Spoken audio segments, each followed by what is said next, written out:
Hello. तर चला मी ओवाळून वगैरे घेतलं माझ्या भावाला भाऊबीजेच्या दिवशी आणि त्याच दिवशी मला जायचं होतं अचानकपणे गावी.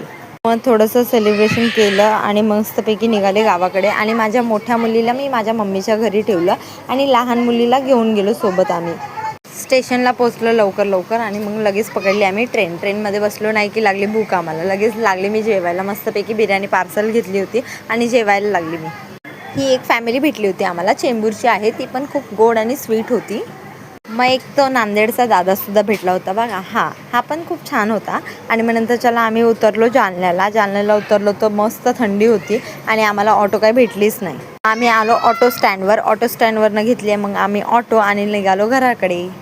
आणि बघा जालन्याला पण मस्त एकदम सिटी टाईप आहे, असं वाटणारच नाही की आम्ही कोणत्या गावी आलो. एकदम छान आहे आमचं गाव. पण इथे मी रांगोळी काढत होते आणि एवढी काही खास काढली नाही, ते सुद्धा मला माहिती आहे मला येत नाही, तरी मी काढली. चला आता भेटूया नेक्स्ट व्लॉगमध्ये. चलो बाय.